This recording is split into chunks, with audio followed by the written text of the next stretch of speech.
Schönen guten Tag, liebe Seherinnen und Hörer des YouTube-Kanals der Zeitschrift International. Hier spricht wieder Fritz Edlinger. Das ist wiederum nur eine Einleitung zu einem längeren, höchst aktuellen Vortrag. Und zwar, es ist ein Vortrag des bekannten israelischen Historikers Professor Ilan Pappe, der wenige Tage nach den jüngsten Attentaten der Hamas gehalten worden ist, und zwar in Großbritannien in der Universität, wo Ilan Pappe tätig ist. Ilan Pappe, für die, die ihn nicht ausgiebig kennen, er ist ein israelischer, jüdischer Historiker. Er gehört einer Gruppe an von Historikern, die sich mit jüdischen, israelischen Historikern, die sich mit der eigenen Geschichte höchst kritisch auseinandersetzen. Man nennt sie die Neuen Historiker. Er war lange Jahre an der Universität Haifa tätig, bis er dort dann von seinen eigenen Leuten, um das sehr einfach auszudrücken, gemobbt und letztlich hinausgemobbt wurde. Er befindet sich de facto jetzt in einem selbstgewählten politischen Asyl in Großbritannien. Er unterrichtet an der Universität Exeter in England.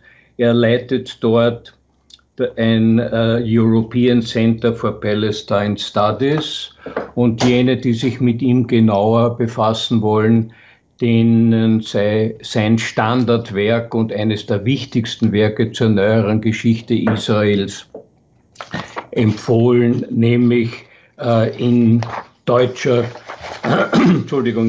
Übersetzung Die ethnische Säuberung Palästinas. Ilan Pappe ist in Englisch 2006 erschienen und in Deutsch 2007. Dieses Werk ist ein Standardwerk für jeden, der die jüngere Geschichte Israels und auch des israelisch-palästinensischen Konfliktes verstehen möchte. Ich möchte weiter hier nichts hinzufügen. Der Vortrag, er ist etwas lang, auch mit einer anschließenden Diskussion, spricht für sich. Ich kann daher nur sagen, wer ein bisschen tiefer in die Details auch des aktuellen Konfliktes hineingehen möchte, der solle sich das bitte ansehen. Die Ausführungen von Ilan Pappe sprechen für sich. In diesem Sinn alles Gute und ich freue mich über Feedback. Fritz Edlinger. Good evening.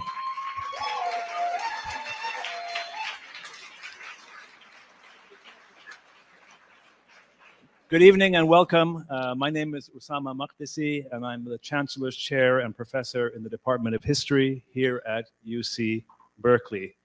Before I introduce our speaker and the event this evening, I was asked to read the statement by the law school, where we're currently convening. The law school says, quote, "Free speech and academic freedom are foundational values for the University of California. UC Berkeley is committed to the belief that speech we may not like or agree with should be confronted with respectful speech rather than censorship. UC Berkeley's principles of community call for civility and respect in our personal interactions.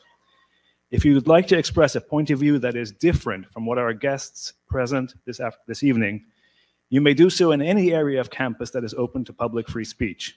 You, of course, may ask questions at the appropriate time, and you'll have the notes that will be distributed. You are at the appropriate time. However, you are not permitted to disrupt this event. We ask you, as audience members, to be respectful of the speakers and the students in attendance and refrain from any disruptive behavior. If you attempt to disrupt this event, you will be asked to leave the venue and face possible student disciplinary action." So, end quote. On the less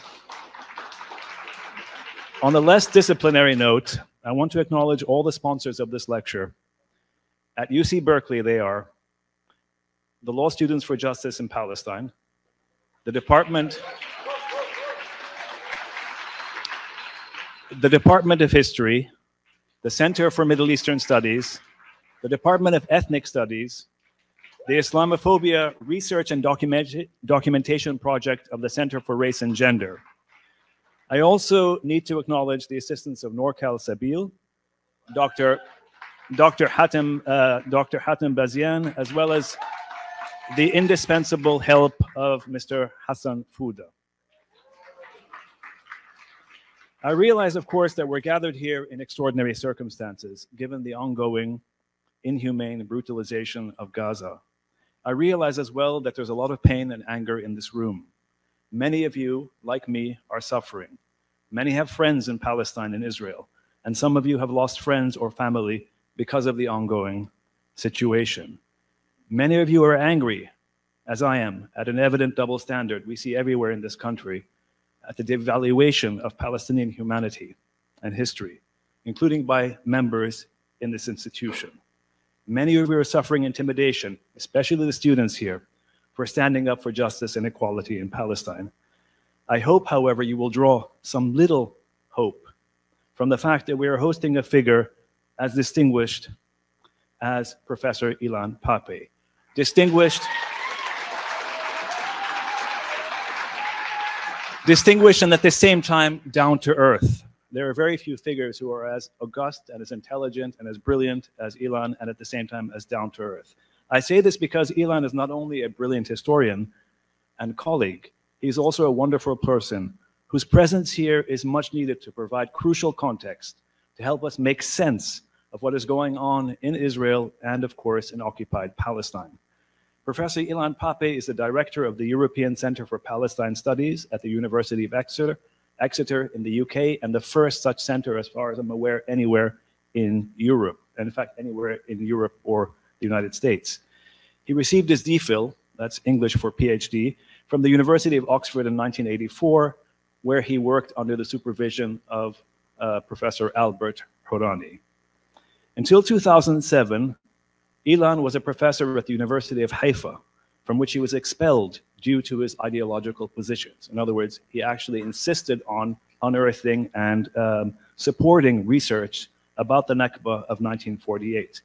He moved to Exeter, where he teaches now at the Institute of Arab and Islamic Studies.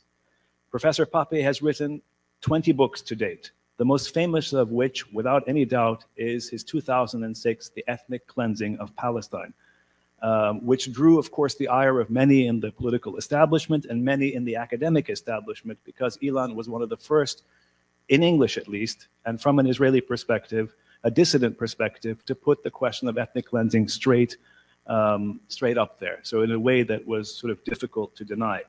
He's also the author of The Biggest Prison on Earth, A History of the Israeli Occupation. His most recent book is co-edited with Ramzi Baroud, and it's entitled, intriguingly, Our Vision for Liberation. But more than anything else, Professor Pappe reminds us of the ethical stakes of doing good historical work. He also exposes, in doing this good work, the consequences of insidious dehumanizing and dehistoricizing work. Professor Pappe, needless to say, is not only a friend, not only a colleague, he's also born in Haifa. He served in the Israeli army in 1973, and yet today he's one of the leading critics of colonial Zionism and one of the clearest voices against the inhumane and unethical treatment of the Palestinian people.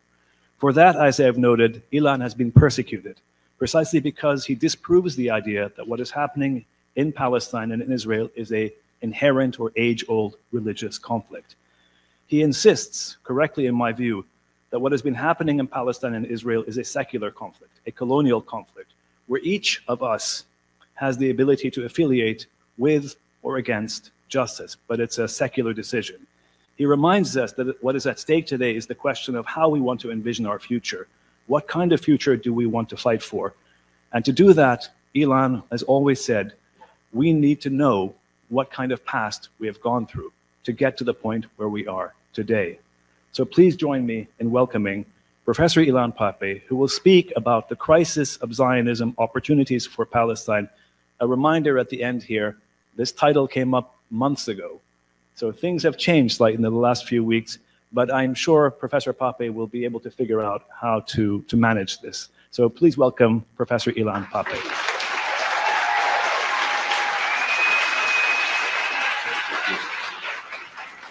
Thank you.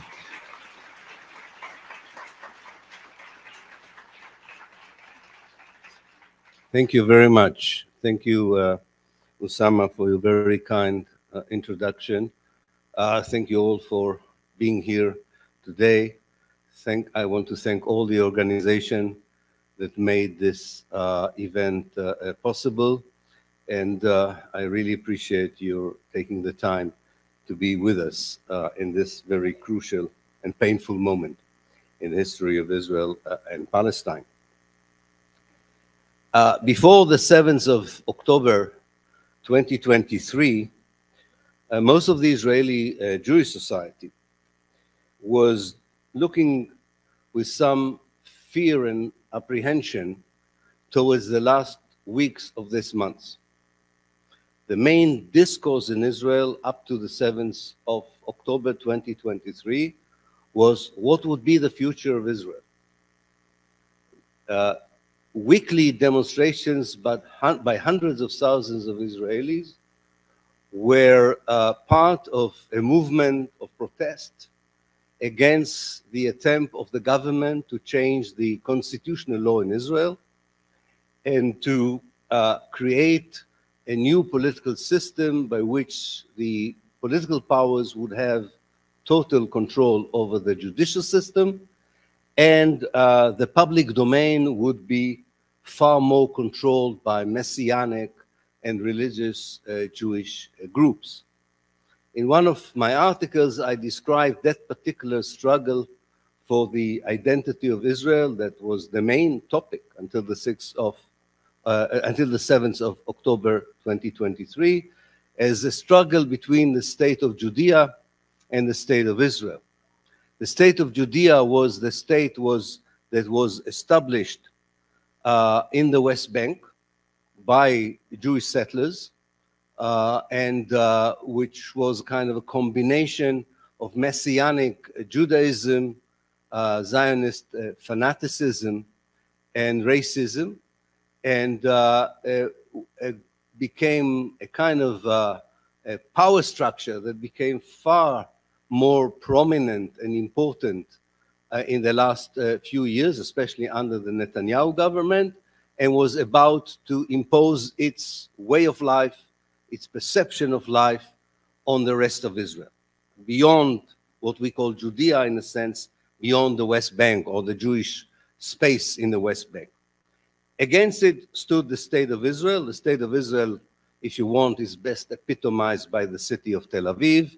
The idea that Israel is pluralistic, democratic, secular, Western, most important than anything else, or European if you want, and is fighting for its life against the state of Judea.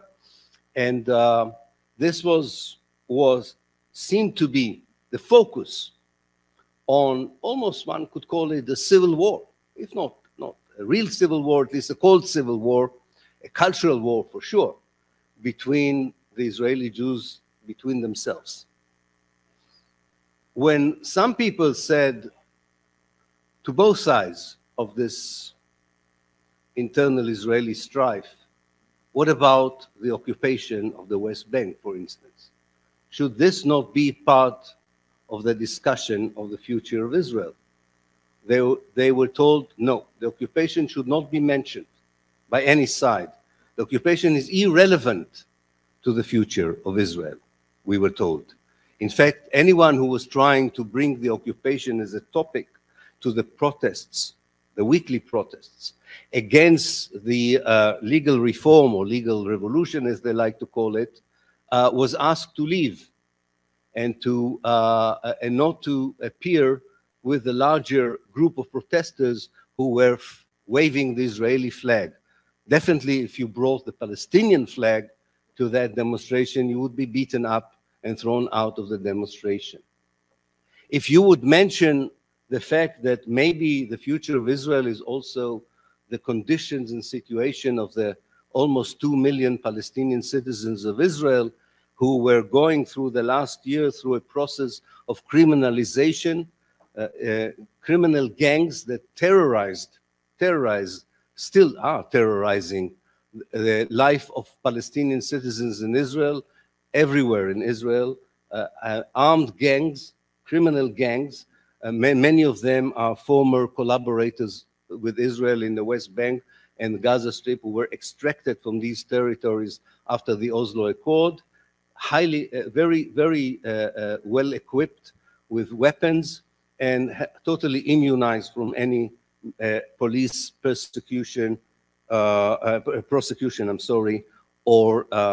any kind of effective anti-criminal action, which meant that, as many of you may know, Palestinians who live in Israel itself, I'm talking about the Israeli citizens, are fearful to go out at night because of the new reality in their streets and spaces.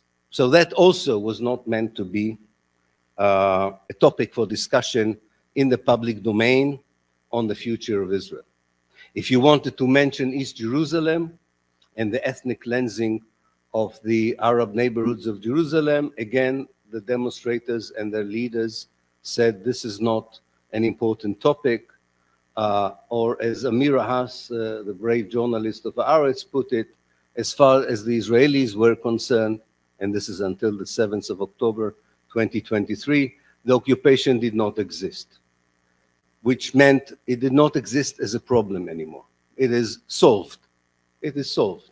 There is a PA, there is a very intensive Jewish presence of settlements in the West Bank. No one has to deal with it anymore. In fact, if you look at the last 4 election campaigns in Israel, and they had quite a few, as you may remember, one after the other, on a yearly basis, nobody mentioned the Palestine issue, Palestine question, the occupation, call it what you will. This was not a topic that the Israelis were asked to vote about because it did not exist anymore as a problem. If you mentioned the Gaza Strip, if you were talking about the siege on Gaza, again, people would say, what are you talking about? This is also an issue that doesn't bother anyone anymore. And if you were pointing out to them that actually the daily killing of Palestinians in the last year, I want to say in the last 2 years, the daily killing of Palestinians in the West Bank, the constant and recurrent invasion of Al-Aqsa is something that will go unnoticed, and there will be repercussions for these policies. And the fact that the feeble Palestinian Authority is unable to protect the Palestinians from the violence of the settlers and the violence of the Israeli army and the violence of the Israeli border police doesn't mean that there are no Palestinian groups that would try and defend the Palestinians, not only in the Gaza Strip, but also those in other parts of historical Palestine. This was said to the Israeli public and policy makers and chief of the Israeli military and secret service again and again. But they said, no, there's no problem. The only problem is the legal reform, whether we accept it or not accept it. And it was very clear why all these other issues were not dealt with. Because what we had in essence in Israel is a struggle between 2 forms of apartheid. There was the secular Israeli apartheid, in which Israeli Jews definitely enjoy life in a democracy, in a pluralist democracy, if you want a Western style democracy. That's the kind of apartheid that they wanted to sustain. And you had the counter version of apartheid, the messianic one, the religious one, the theocratic one. So the fight was a domestic Jewish issue of what kind of Jewish life will be in the public domain without any reference to the life of Palestinians, whether these were Palestinians under occupation in the West Bank, under a siege in the Gaza Strip, or under a discriminatory system inside Israel, and not to mention the many millions of Palestinian refugees. All of this was not there. And it all blew up in the face of the Israelis in the morning of the 7th of October. And there is an optical illusion now that because of the shock that definitely Israel underwent in the morning of Saturday, the 7th of October, that all these cracks in the edifice, in the Zionist edifice, has disappeared. Because the Hamas attack was so brutal, so devastating, that all the internal debates have been forgotten, and everybody is united behind the army and its present plan for invading the Gaza Strip and commencing with the already have commenced the genocidal policies on the ground. I think it's an optical illusion. I think the Israeli internal strife is not going away. It will return. I don't know when, but it will return. But what is more important, and this is something we should insist on, I think, as activists, as academics, anyone who in one way or another is related to Palestine and the Palestinian struggle, is our insistence that the events of the 7th of October, however we understand them, however we approach them, from a humane point of view, from a strategic point of view, from a moral point of view, however we approach them, we should not fall into the trap that seems to quite a lot of good people even are falling into in this country, into decontextualizing and dehistoricizing the events of the 7th of October. And this is something that will not change in the coming weeks. The basic reality on the ground is still the same reality on the ground that was there before the 7th of October. The Palestinian people, since probably 1929, are involved in a struggle for liberation. It's an anti-colonialist struggle. It's an anti-settler colonialist struggle. And every anti-colonialist struggle has its ups and lows. Every anti-colonialist struggle has moments of glory and has difficult moments of violence. Decolonization is not a pharmaceutical process. It's not a sterile process. It's a messy business.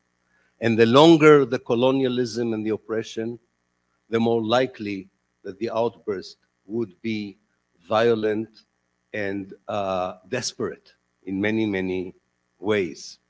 And this is so important to remind people of the history of the rebellions of slaves in this country and how they ended, the revolts of Native Americans, the rebellions of Algerians against the settlers in Algeria, the massacre of Oran during the fight of the FLN for liberation.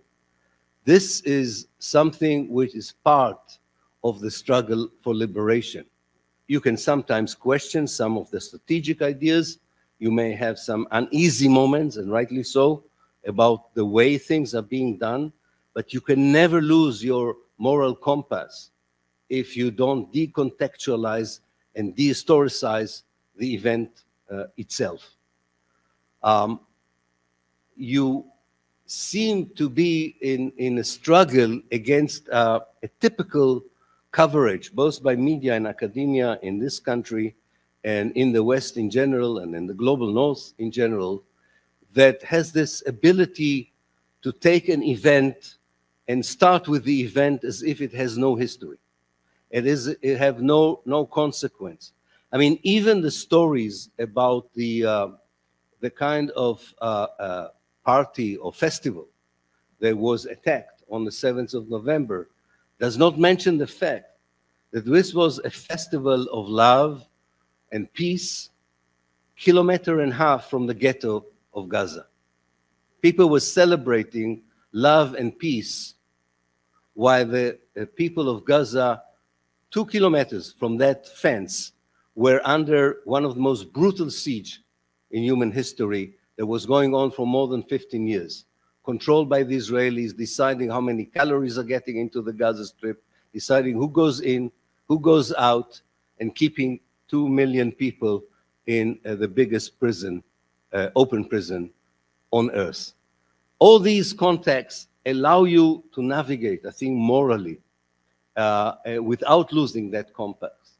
But far more important than the immediate context, and even the context of the siege, and this is what I would like to focus tonight, is the fact that one of the biggest challenge as activists for Palestine or scholars on Palestine who are activists is that we cannot challenge decades of propaganda and fabrication and counter-narrative with sound bites. This is our main problem, I think. We need space. We need time to explain the reality, because so many outlets, so many sources of information, so many places where knowledge is produced has portrayed a picture, an analysis of Palestine which is false, fabricated, and has been built throughout the years with the help of academia, the media, Hollywood, TV series, and so on. I mean, these are media that works on people's minds and emotions, and they created a certain story that you cannot challenge with one soundbite. You cannot even challenge it alone by your sense of justice. You can only challenge it if your sense of justice is based on profound knowledge of the history, a profound and accurate analysis of the reality by using the right language, because the language that is being used even by liberal so-called progressive forces is a language that immunizes Israel and does not allow the Palestinian anti-colonial struggle to be justified, to be accepted and legitimized. And, you know, in the pantheon of anti-colonialist struggle, which many people would put a lot of heroes from Nelson Mandela to Gandhi and to other important leaders of for liberation movement, you will not find one Palestinian. They will always be treated as terrorists, whereas by essence they were an anti-colonialist movement.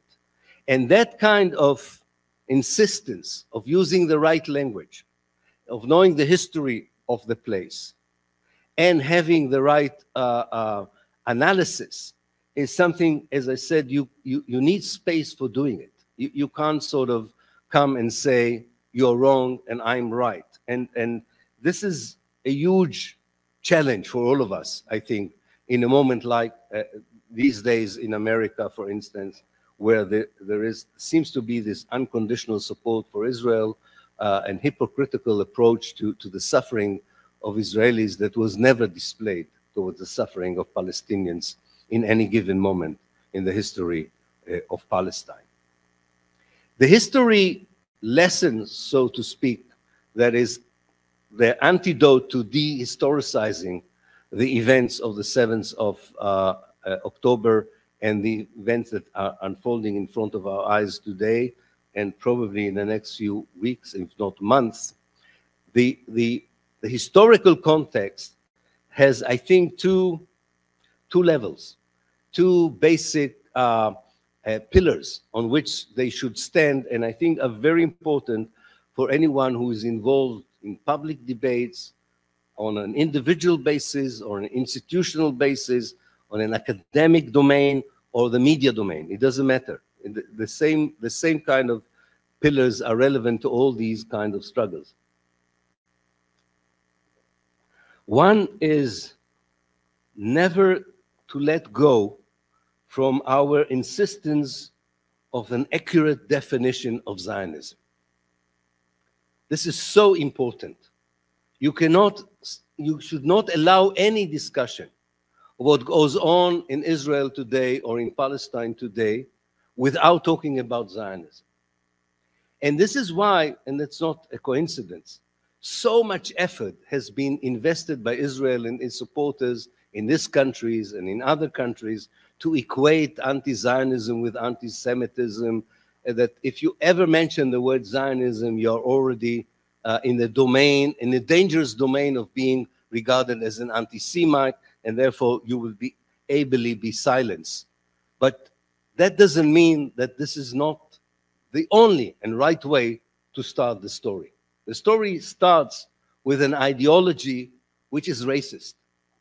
At its very heart, it's a racist ideology. It belongs to the genealogy of racism, not to the history of liberation movements, which is how it is taught in most American universities, not to the history of national movements, as it's being taught in most of the global north, or is talked about or covered by the Western media.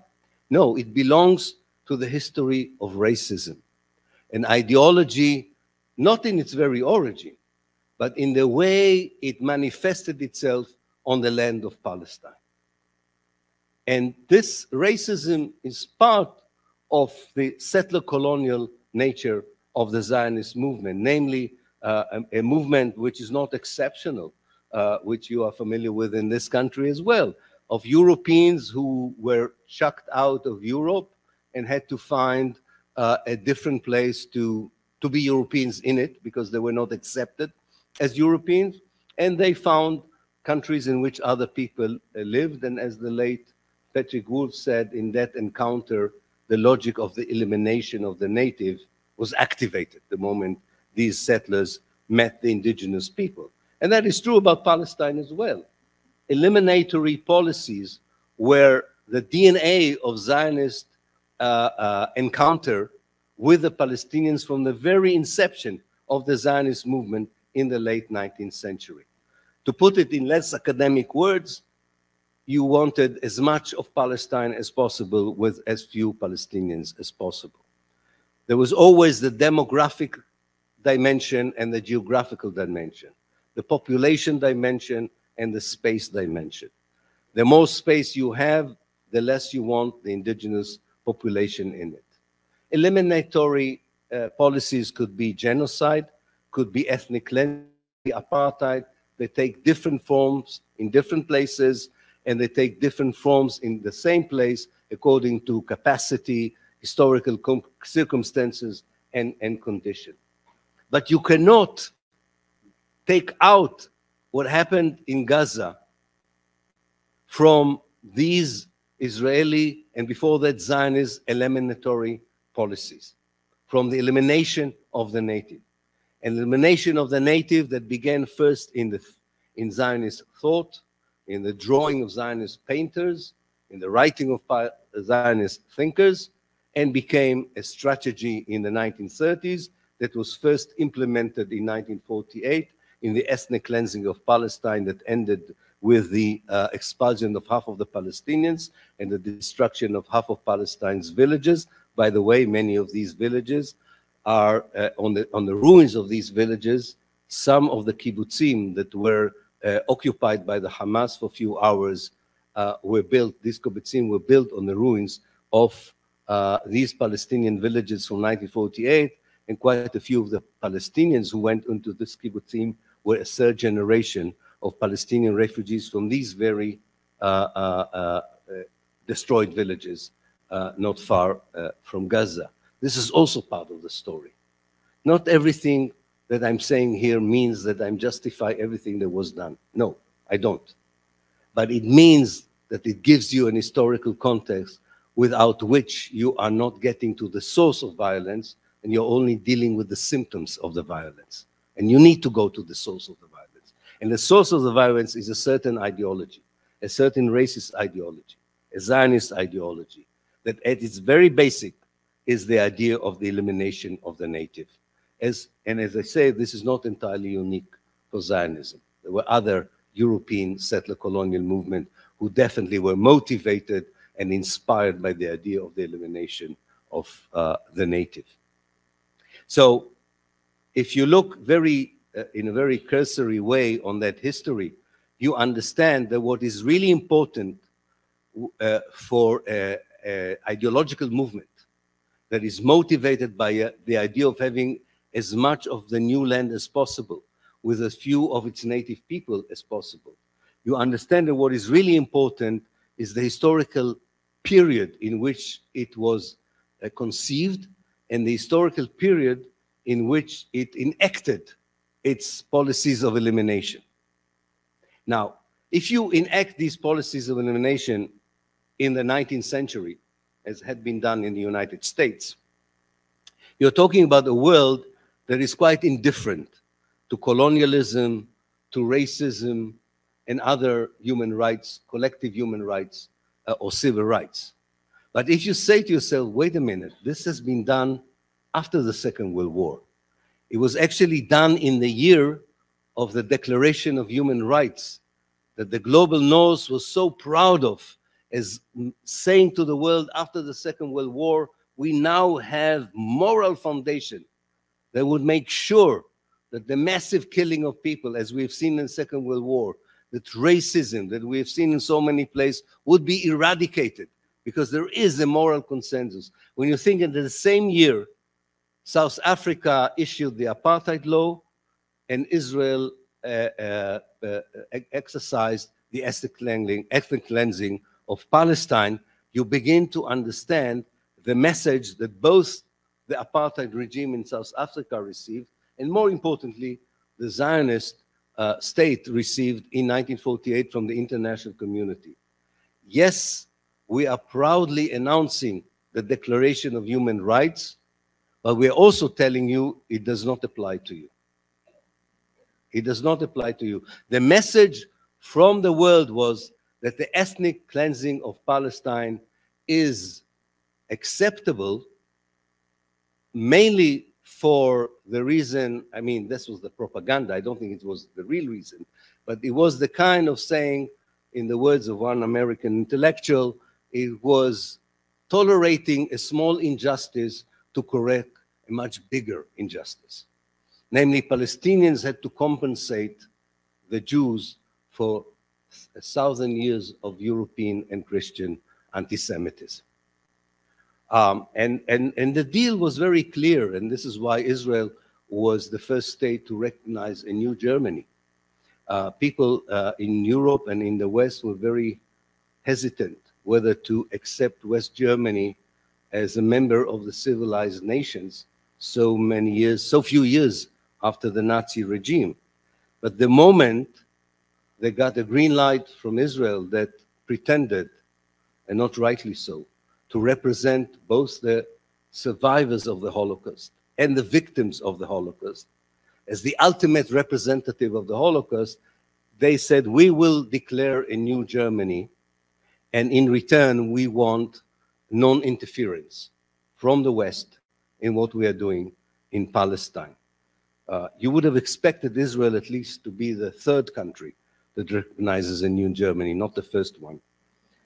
But it was very important for them to have this deal. Also, it also meant that the new Germany provided Israel with a huge financial assistance that helped to build the modern Israeli army already in the early 1950s. Now, when the message from the world was that ethnic cleansing is, in the case of the State of Israel, an acceptable method of national security strategy, it's not surprising that the ethnic cleansing continued. Israel expelled 36 villages between 1948 and 1967 inside Israel. Israel expelled 300,000 Palestinians from the West Bank and the Gaza Strip during the June 67 war. Israel expelled from 1967 until today almost 700,000 Palestinians from the West Bank and the Gaza Strip. And as we are talking, Israel is continuing the ethnic cleansing in places such as Masafi Yatta, the South Hebron Mountains, the Greater Jerusalem area, and other parts of Palestine. Ethnic cleansing of the Palestinian became the DNA of Israeli policy towards the Palestinians, and it employs hundreds of thousands of people to exercise it, because these are not massive ethnic cleansings like in 1948. These are incremental ethnic cleansing. Sometimes it's the expulsion of one person, of one family. Sometimes it's not even an expulsion. Sometimes it's a closure of a village or enclaving the Gaza Strip. It's also a form of ethnic cleansing, because if you create the Gaza ghetto, you don't have demographically to calculate these 2 million Palestinians in the demographic balance between Arabs and Jews, because these Palestinians have no say in the future of historical Palestine. This is the one historical pillar that is necessary for anyone telling us or using this vile language that people are now using against the Palestinians, when people tell us that if we wave the Palestinian flag, we are supporting terrorism. If people compare what happened on the 7th of October in the morning to the Holocaust, and by that totally abusing the Holocaust memory, either they don't understand or they don't know what they're doing. But even if they go with it and take the high moral ground, it's so important to locate this particular event into the wider, distant history of modern Palestine and the particular history of the siege on Gaza that began in 2007. The inhuman siege of 2 million people in one of the longest, probably the longest siege ever on such a large number of people in terms of food, water, freedom of movement, and other basic necessities of life, that led already the United Nations in 2020 to think that life in the Gaza Strip is unsustainable for human beings. Already 3 years ago, they thought it was, we already crossed the red line in Gaza. So don't be surprised if when people go out of there, there is outrage, there is revenge, there is violence. Of course there is. There was, same happened with the rebellions of slaves, of indigenous Native Americans, of colonized people from India through North Africa. Anti-colonialist struggle, as I said before, is not a work of Quakers and pacifists. It's can be very violent and can be very peaceful, and much of it depends on how much the colonizer, the ethnic cleanser, is willing to take in the fact that the people that they are colonized or oppressed are not going to disappear and are not going to give up their struggle. The sooner you understand it, the more likely you will have a much peaceful transformation from a colonialist reality to post-colonialist reality. If you refuse to understand it, it will hit you in the face again and again, and the 7th of October is not the last moment of such an event. But there is also another historical context that I would like to bring to your attention. And this is so important because in all this discourse that accompanied the coverage in the media and by politicians in this country and in the West in general, it was very easy to see how people slip over to generalization about the Palestinians, kind of having these adjectives about the Palestinians, a general characteristic of Palestinians. We heard it before after 9/11 about Muslims in general. We heard it during the colonialist period against any people who dared to challenge the empires. There's nothing new in it. But it is important to remind people that Zionism was a disaster that destroyed a Palestine that would have been different without Zionism. This is so important to remind people how Palestine was before 1948. Palestine, where Muslim, Christians, and Jews coexisted, when coexistence was not a fabricated idea of live and let live, but was a genuine way of living together. One should not idealize it. Of course, it had its tension. It has its moment of crisis.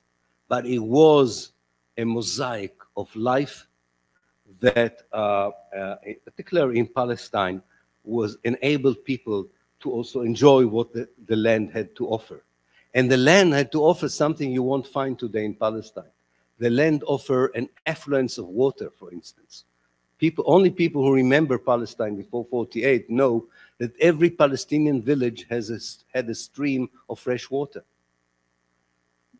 You know, this Zionist fable that the president of the EU just recently repeated by saying that Zionism bloomed the desert.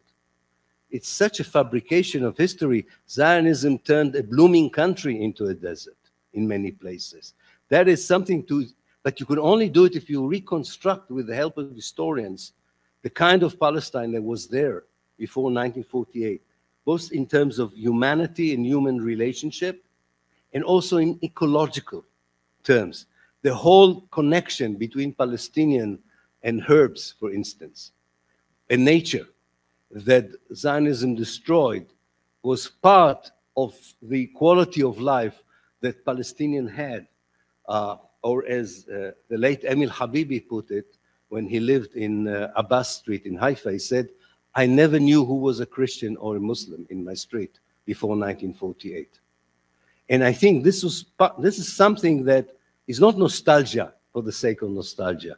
This is an alternative history, if you want, in the sense of telling you that there was a possibility for a different Palestine. And to that history, we should also include the fact that the Palestinian national movement, the Palestinian anti-colonialist national movement, from the moment Zionism set foot in Palestine, in historical Palestine, was loyal to two principles. And this is so well documented that you don't have to work very hard to find it. There were two principles that the Palestinians were loyal to.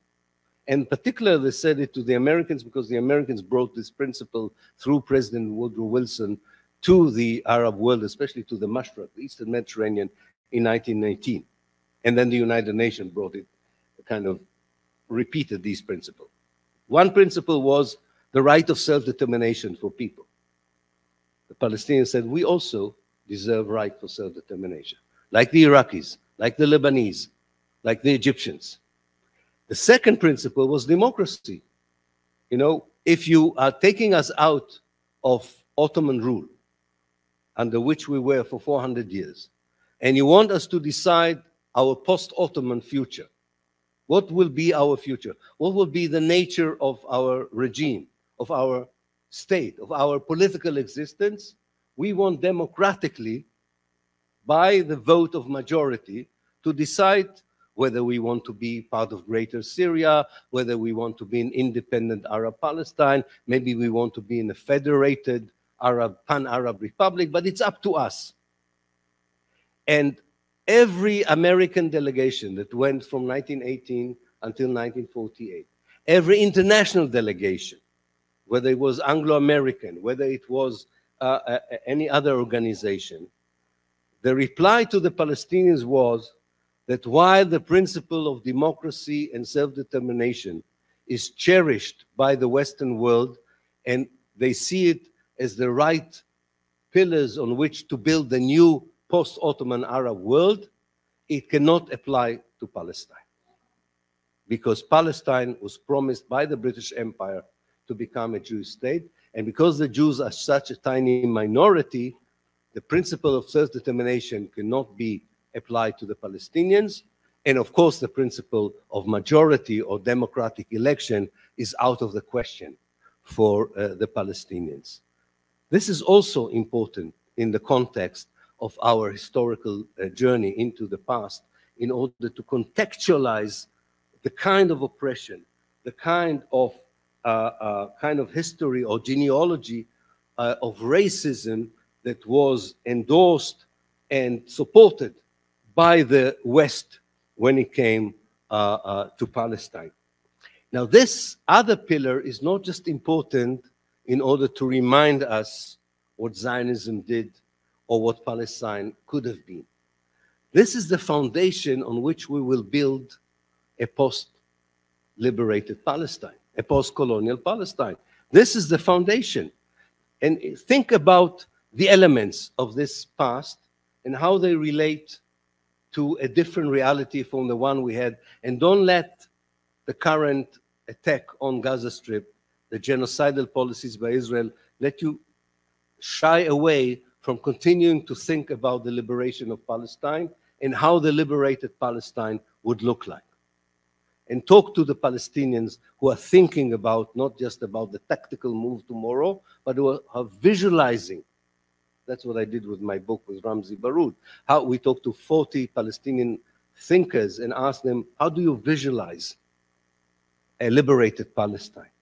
And if you look at the way that their vision for liberation, and the vision of liberation, not just how to struggle for liberation, but what will the liberation bring with it?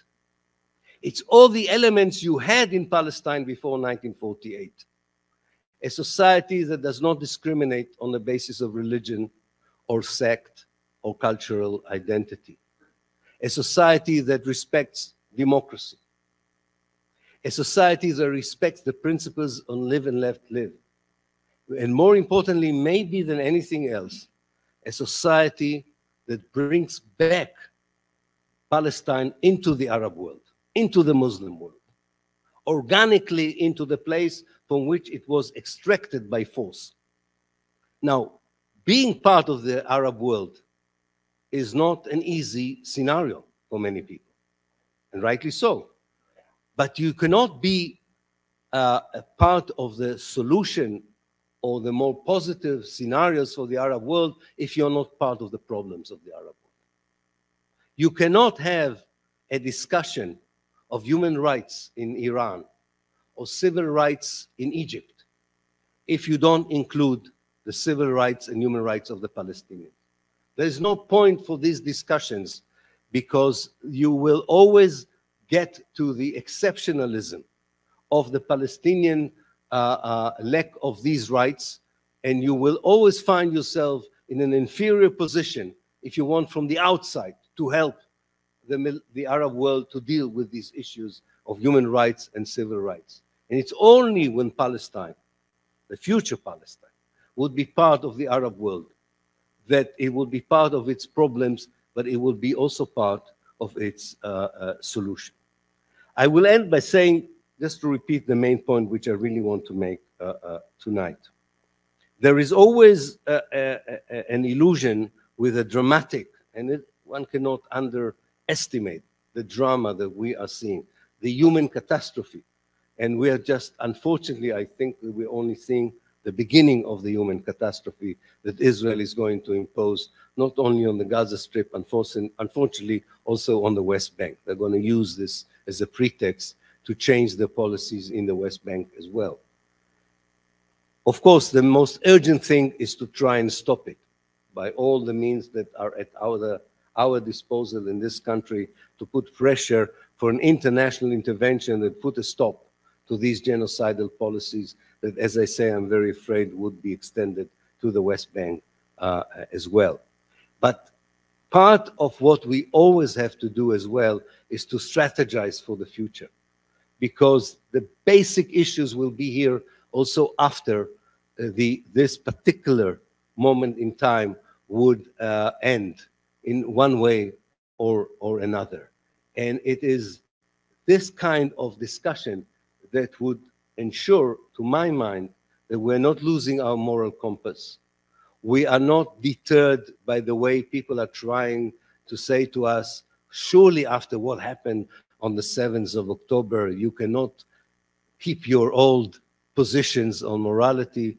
And we should remind people that nobody questioned the right of Algeria to be free, the right of Kenya to be free, the right of India to be free from colonialism, despite any incidents that were there in the struggle for liberation, or whatever level of violence there was there, or whatever form the clash between the anti-colonialist forces took place with the colonialist forces.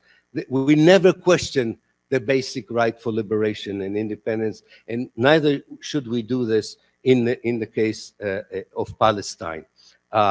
If you want to see a peaceful Palestine, you have to talk first and foremost about a free Palestine. Thank you.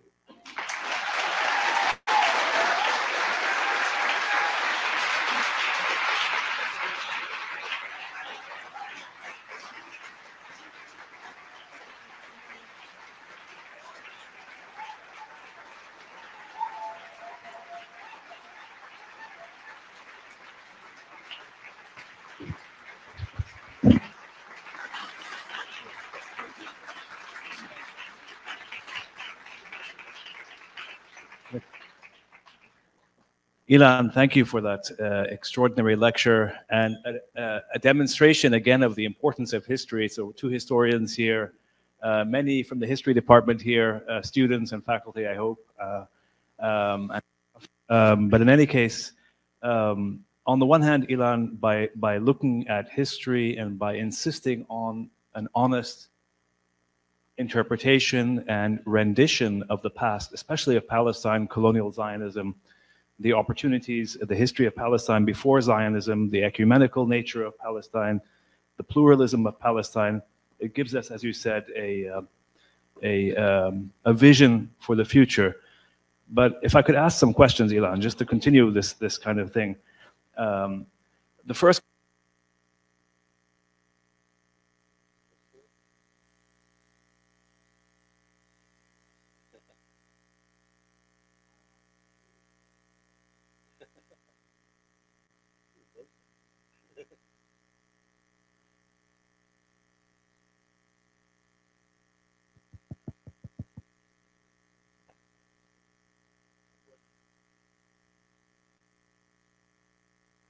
Yeah, that's okay. All right.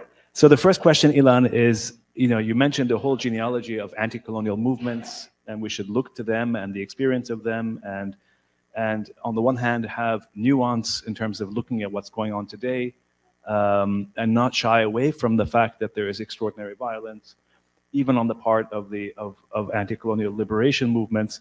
But what about the fact that here, and you mentioned Joe Biden, or you alluded to Joe Biden, you alluded to the Holocaust, you said the abuse of the memory of the Holocaust.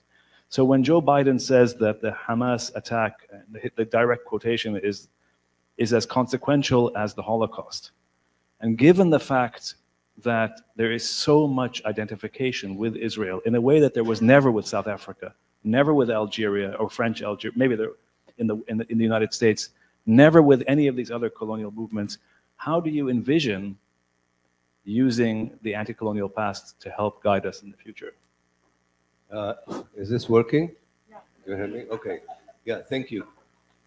When you were talking with Sama, I was thinking about one particular decade in history, the 1970s,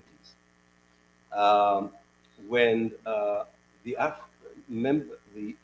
African member states in the United Nations, who were just going out of their anti-colonialist liberation struggle, were looking at Palestine as an open wound of colonization that has to be healed, which led to their initiative. People think it was the Arab initiative. It was an African initiative to equate Zionism with racism in the famous United Nations resolution in 1975.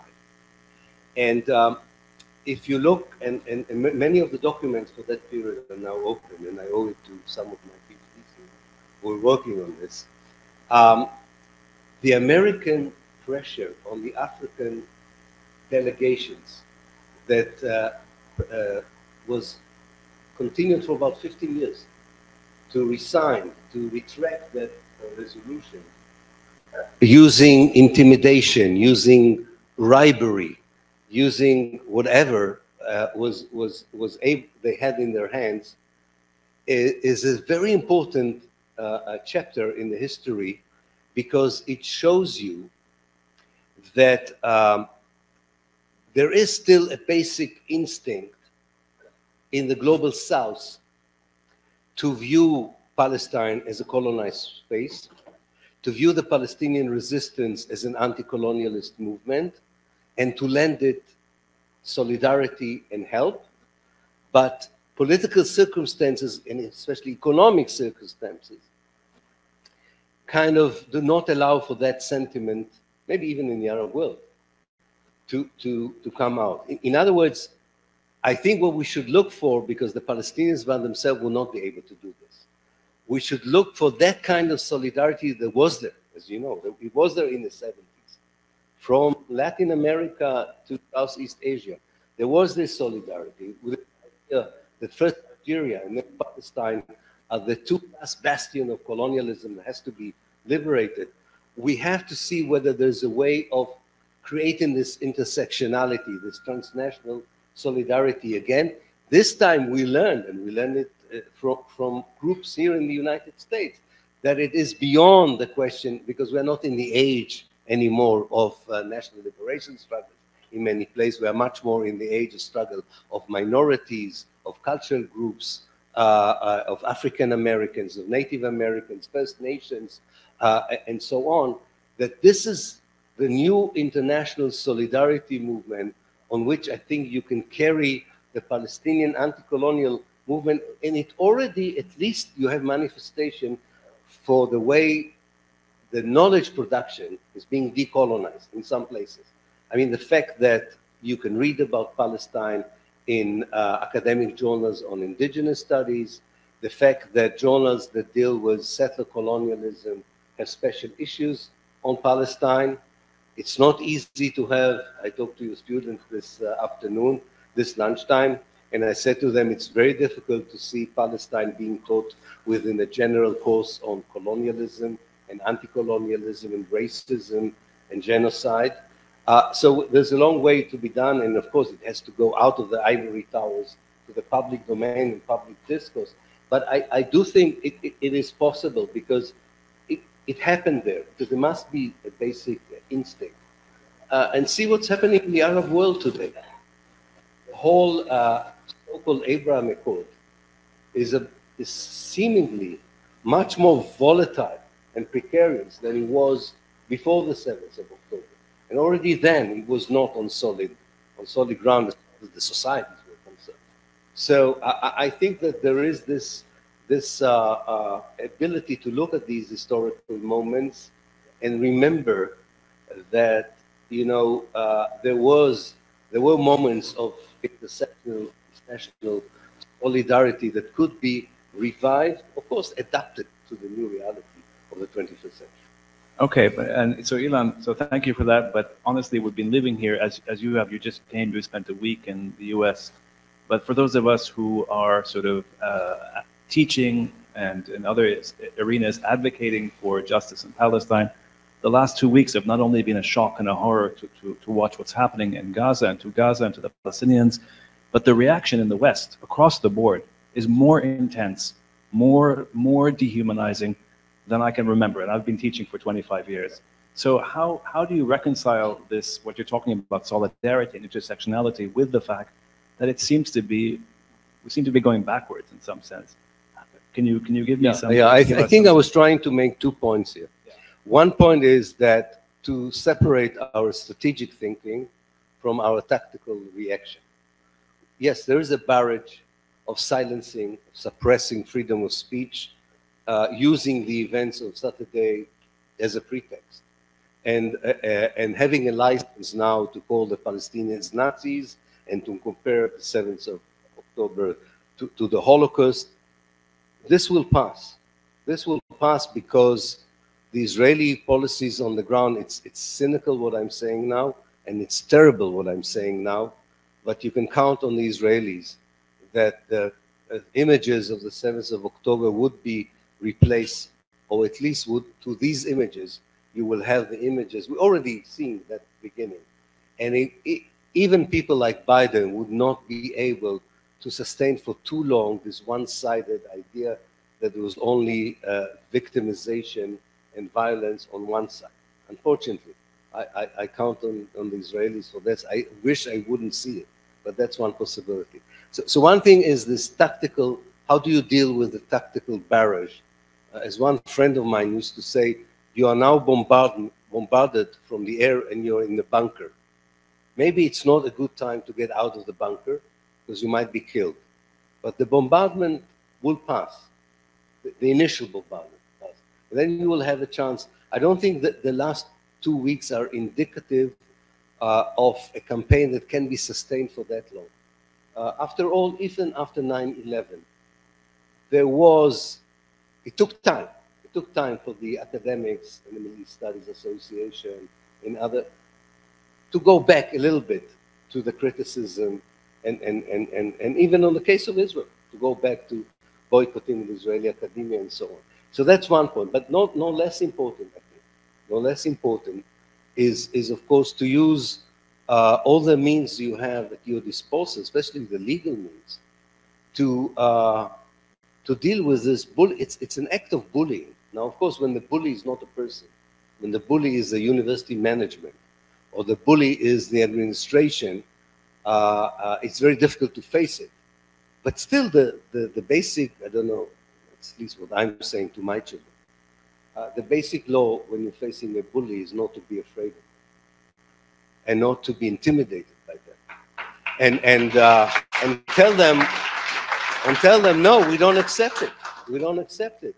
We don't accept it the way we're not allowed to wave the Palestinian flag. For us, this is the flag of injustice, the struggle against injustice. For us, this is the flag of justice. No, we are not shying for saying that we defend the right of the people of Gaza to defend themselves. You know, all these things, if they are solid in your moral perception of life, this kind of bullying, I think, can be attended. Of course, if you are in a vulnerable academic position, you should be more careful in the way you're doing it. But not all of us are in vulnerable positions. Some of us have more solid positions in life, and we should use them in order to help the other more vulnerable, whether they're students or academics without tenure and so on, to make sure that the management knows your position. Because you have to remember, university are always two things. University is a business with the management, but it's also a community of scholars. And as a community of scholars, I'm sure we can demand a certain behavior that maybe we cannot expect from the management. But it's a far more complex institution than just the management. The people here are not just workers in a business. It's a far more complex relationship, and we should use that relationship to stand and be loyal to our principles. Thank you. That's fantastic. So, and actually, Ilan, I should say that now, after the events, there are two petitions or statements that have been circulating on this campus. One that let's just say dehistoricizes, use the word dehistoricizes and decontextualizes the Palestinians completely, obliterates their history, and does not call for an end to violence.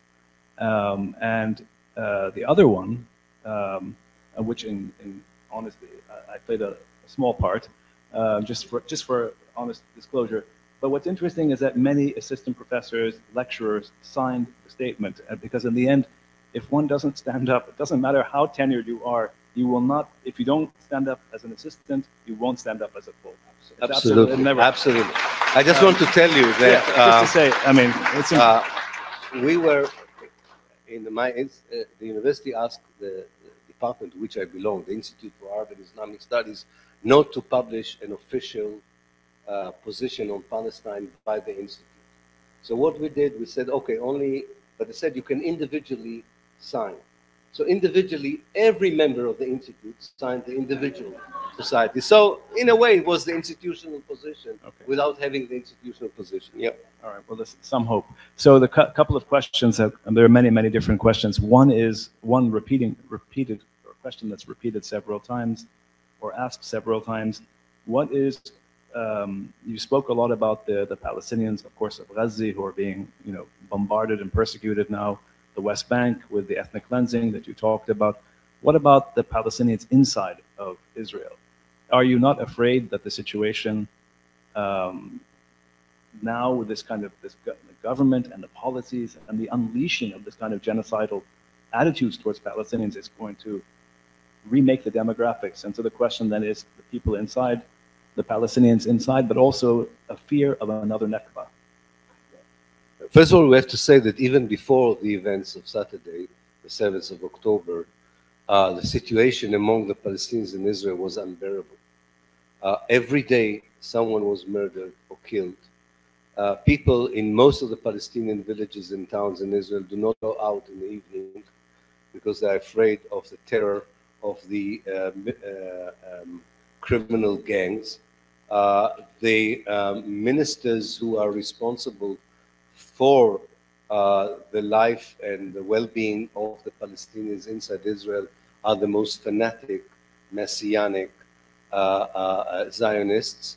So their situation was already precarious and already led to immigration, which was the main purpose, I think, of these policies. So yes, I think the events would make this even more dangerous. And that's why I think this is so important to explain the difference between a reaction to a certain action that happened on the 7th of October and to the way Israel is exploiting the events of 7th of October to implement in a far more ruthless and brutal way an ideology and a vision they already had before and regardless of what happened on the 7th of October. This is not new. I mean, Israel always did it from 1948 until today, sometimes without pretext and sometimes using as a pretext something that seemed to be a reaction or a retaliation or even revenge, but actually is a far more sober implementation of the kind of vision that it has as a settler colonial movement of a de-Palestinized Palestine. So another question here, Ilan, several questions are talking about Palestinian leadership.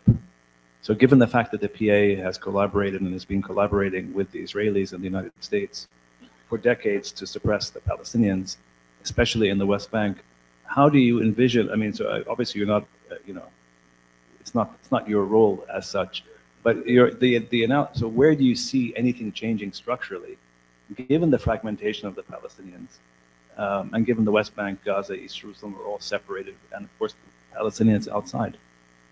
As you say, it's very difficult to predict, but my sense is, from what I read, and not because I'm privy to Israeli strategic thinking, but my sense is, and also judging by what I hear from the public statements by Israeli generals and Israeli politicians, that they are preparing the Israeli society for a long operation in Gaza. So contrary to what people think, they're not going to invade in one day the Gaza Strip. They're going to invade it slice by slice and make it a very long reoccupation of the Gaza Strip. By the way, with totally disregard for the 200 Israelis who are in the hands of the Hamas and the Islamic Jihad. That's by the side. Now, because it would be incremental to my mind, and because it would be long, the Israelis are taking a risk here, I think, that the PA, that anyway, as you say, is volatile and is under severe criticism from not protecting the people of the West Bank from the assaults of the settlers, from the attacks of the army, the border police. I'm not sure that their own forces, who are also Palestinians, would stand by, would not begin to take part, even if this is not what their political leadership asked them to do. This is probably, and I say it very carefully because I don't want to predict, but it's probably the face of the third intifada. It's very difficult to say what will be the face of the third uprising in the West Bank, but you have a feeling that this is where you would look at. Not just the collapse of the PA, but the way some structures of the PA would be part of the rebellion. So I think that this is something that you have to remember. A lot of people in the West Bank who do not support the Hamas, and you can see it if you watch Palestinian television or you listen to Palestinian radio. I don't know if you did. If you listen to the Palestinian radio from Ramallah in the last 10 days, as I have, it's one very interesting message which I think is not talked about. Two important messages, which I think are important to remind us. First of all, the importance of the issue of political prisoners for Palestinians. This is the most consensual issue for the Palestinians.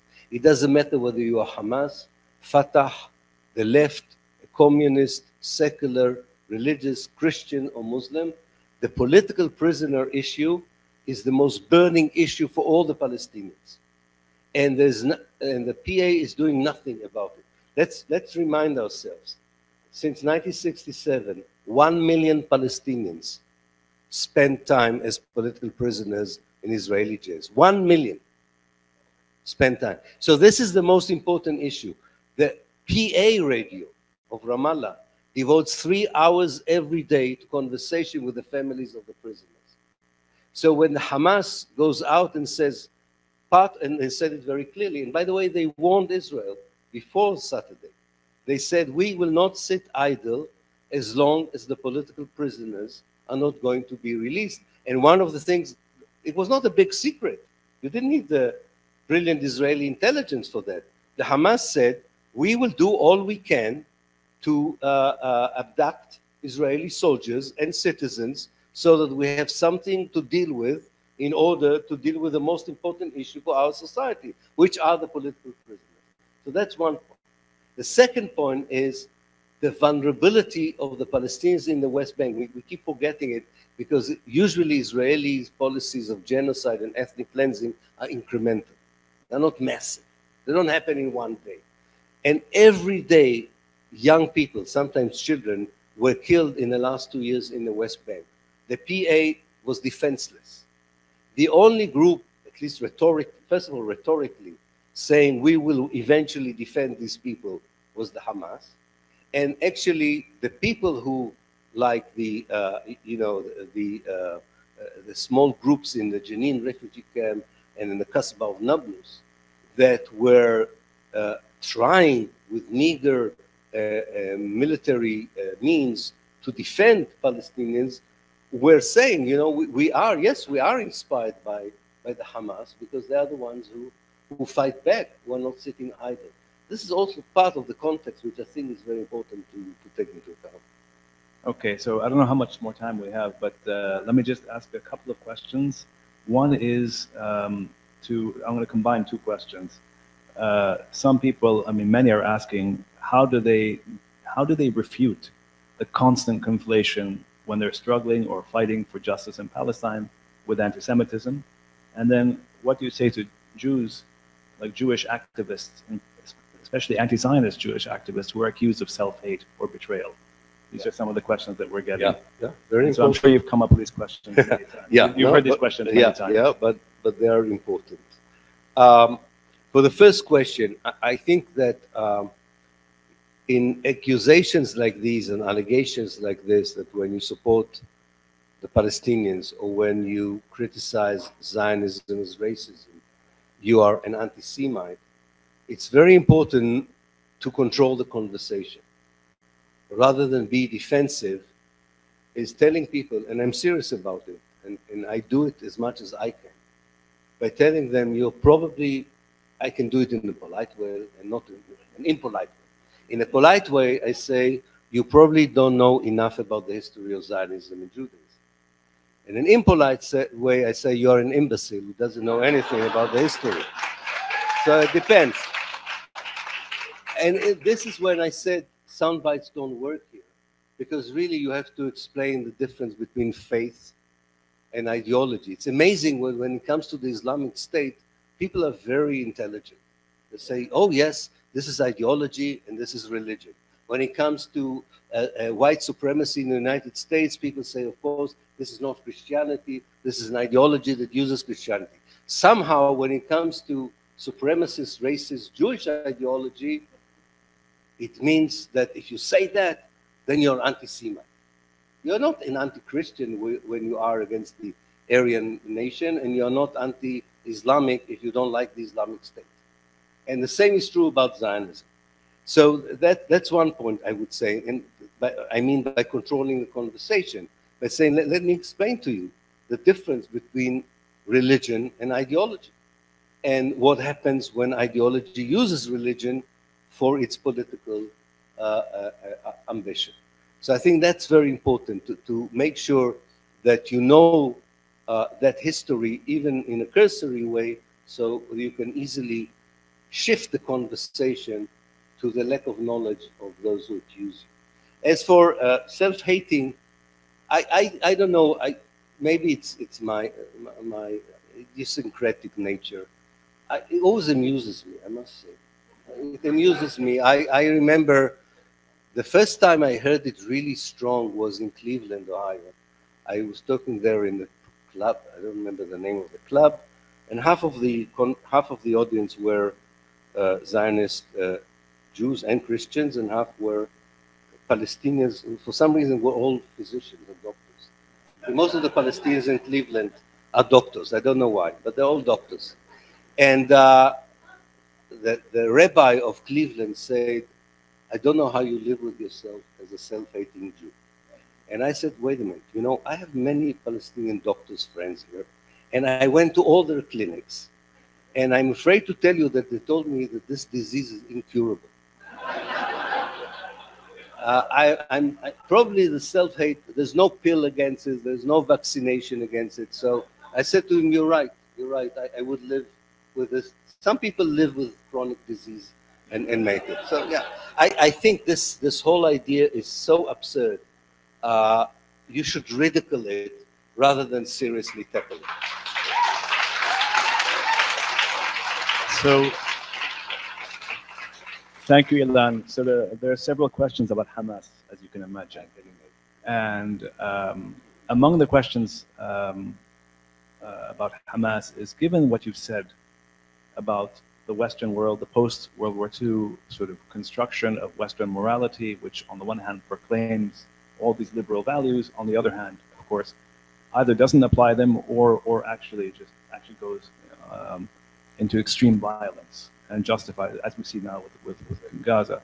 So when Islamist movements like Hamas or Hezbollah or other movements, or Iran for that matter, the Iranian revolutionary government, when they carry out and they say, look, there's no point putting our faith in the West or in these so-called universal values of the West, because they've never once been used to or have never been implemented properly. They've always been sort of ignored. So how do you, and given the fact that Hamas and Hezbollah and others are actually putting, they're the ones doing the fighting. They're the ones. How do you sort of how do you deal with that? Because they don't actually offer necessarily the universal secular vision of a state that you see as a future. How do you square that contradiction? Yeah, or deal with that contradiction? Absolutely. I think it's an important question. It's very clear that the way Western imperialism, and I include in this Zionism, introduce the so-called universal values of human rights and civil rights to places such as the Arab world were manipulative, were discriminatory, were motivated sometimes by capitalist interest and imperialist interest. And almost the ultimate example for this kind of introduction was trying to bomb Iraq into democracy. And that definitely, you understand why a lot of people in the Arab world would say democracy is overrated. Because democracy for us is imperialism, is occupation, is colonialism, and not surprising, in the moments where secular westernized ideologies fail to deliver the goods, people go somewhere else. That's not surprising. It's very human to do that. That doesn't mean that the Arab world, by the way, for that matter, the world at large, has resolved the kind of dialectical relations secular people will have to have with religious people. It doesn't mean that we are, as a human society, not just in the Arab world, have found the universal moral foundation to such an extent that we know exactly who has the high moral ground and who doesn't. I'm not a moral relativist. I don't mean by that every morality is fine. I'm not a postmodernist. And so I'm just saying that societies, unlike the Western idea of solution, there is a non-Western idea of solution. In Islam, for instance, even in pre-Islamic societies, people were looking for consensus rather than a majority vote. And consensuses, and you wrote about it also in your book, sometimes you live and let live without solving all the differences in the way you perceive the world in moral terms and in ideological terms even. It's the kind of live and let live dialogical, not dialectical, dialogical reality in which you can live. Now, I do think that people, and we know the Arab world, we know the societies very well and intimately. There were long periods in history where they were able to do this. And it was usually external intervention that turned the idea of a sectarian society into something negative, rather than a mosaic of people with different collective identities. And the same is true about Palestine. In other words, what I'm trying to say here, that I don't think the Hamas and Hezbollah necessarily represent the vision of the future of the Arab world or Palestine, even in the way that they visualize it. What they are getting from the people is their resilience and is their courage and resistance. I don't think that people are blind to, I don't think people are blind to their part of their theocratic envision of the future. I don't think people who respect the position, let's say, of Syria or Iran, in where the whole Arab world was queuing in, wanting to normalize relations with Israel, that people did not feel, on the one hand said, this is a courageous position to be in. It didn't mean that they were blind to the violation of human rights, either in Syria or in Iran. As human beings, we can juggle both poles. We can juggle these moral questions in a more complex way. We can say exactly what we admire, and we say exactly what we don't accept, and we can build together a mechanism by which to have this dialogue. And this dialogue between modernity and tradition, religion, secularism, is not just an issue of the Arab world. It's the issue of Europe. It's the issue of the United States. We kind of, we sort of were mesmerized by this Western world, this kind of democratic world. And then you sort of forget about the fact that many more people are executed in the United States than anywhere in the world. This is not talked about. That the American electoral system is one of the most antiquated, non-democratic election that that can bring someone like Trump to the highest position in the country. All these things need to be reopened. Okay. But there's still this question that there seems to be two different tracks of resistance. And this is from some of the questions coming out here. One is, you just referred to Hamas and Hezbollah and the Islamist resistance. Irrespective of what people think of them, good or bad, but they're the ones who are actually, as you said, they're confronting the normalization process, and that's a very specific discourse that they apply. They don't sort of pretend, they don't address like Western sort of liberal values, because they've seen the hypocrisy there. They do their own thing, and you said there's a theocratic element, there's a religious element, there's all these things. How do you reconcile that reality there with the fact that here, where students are advocating, and faculty and staff, yourself today in your lecture, are advocating for sort of civil, secular, justice. Yeah. That's how these are two separate tracks. How do you see them? Do you see them as contradictions, or do you see them as eventually sort of converging at some point?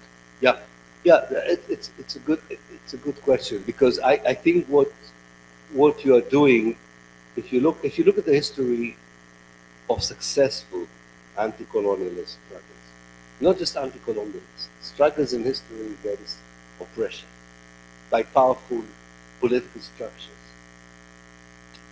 they were always achieved by a coalition between forces that did not agree about everything, that had different stance on moral issues, ideological issues, maybe even vision. You also have the opposite examples. Think about Weimar Germany, that the Social Democrats and the communists refused to collaborate in bringing down Nazism because they felt that they don't see the future exactly the same, which really allowed the Nazi forces to come to power in Germany. This is where I think they converge. It is now the alliance of the people who work together in order to prevent the elimination of the Palestinian people. You are not going to be to do fine-tuning. If I'm right, and we are in an existential struggle to prevent the genocide of the Palestinian people, then I don't have the luxury of getting into arguments about what would happen in Palestine once we succeed to stop the genocide. Yes, I will have argument. Of course I will. I will have argument. And I know how it works differently. I mean, even from my own experience. When we demonstrated against the apartheid wall in Bilaim, we were there all together. Hamas people, Jihad people, Fatah, anti-Zionist Jews. I have a feeling that if I had been a member, someone who lives in Gaza, and maybe not a Muslim, I may not have felt that kind of affinity. It's possible. So I'm blind to these complexities. I'm just saying that this is exactly a way. It all depends on how you define the moment in which you are in. That doesn't mean you are blind to all these issues that you're saying. So I think they do converge. But again, I say it converges into a reality that is going to be very difficult. I mean, to build, imagine, to build post-colonial Palestine, which even the Hamas people would have to recognize, would include millions of Jews. However, people in the jihad, Islamic jihad, or in Tehran, or in Hamas think about post-liberated Palestine, it will have millions of Jews in it.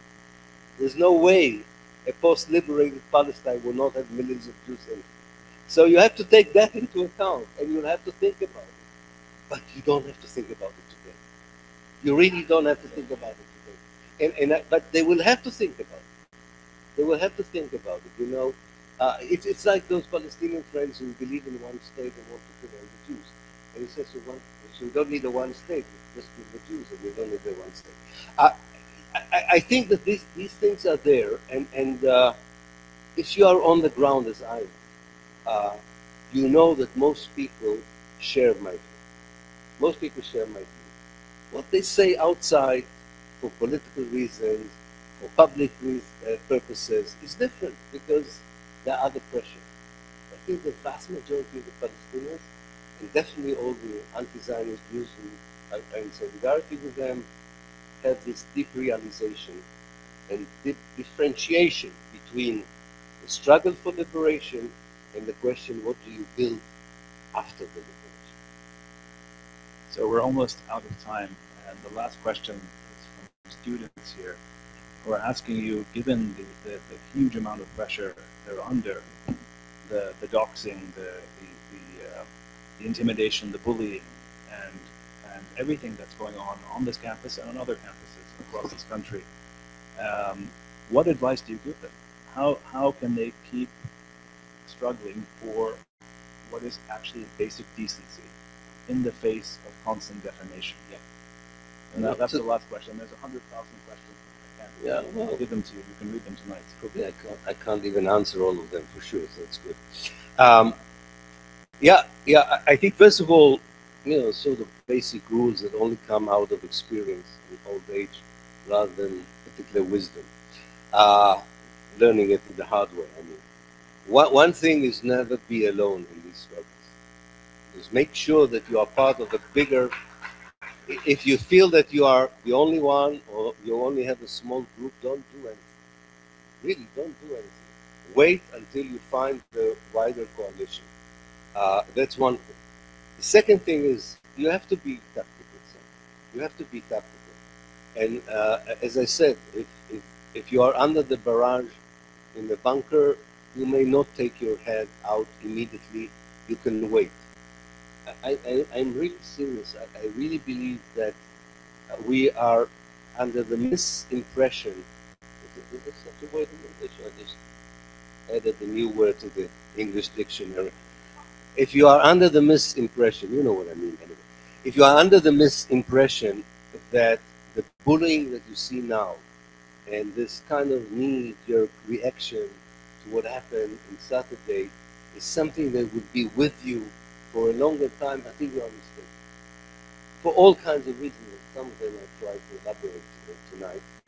This is going, if not, maybe it's not going to wane, maybe it's not going to peter out, but it's going to be less prominent, I'm sure about it. So you can nothing happens if you wait, if you think that the reaction could be very detrimental to your academic career or your life as a student.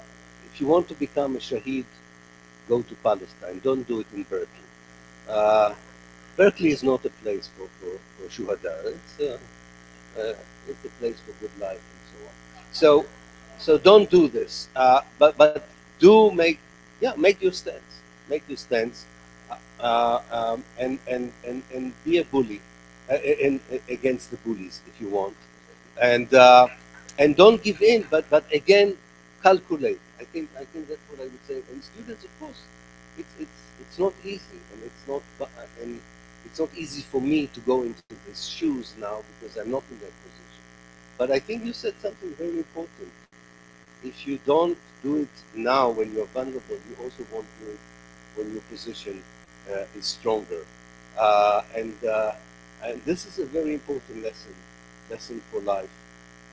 And if you are at peace with yourself, and if you know that you are on solid moral ground, you will be surprised that it won't be that easy to remove you, to suppress you, to silence you. It won't be easy, but it doesn't mean it's not doable. It's not doable. Thank you.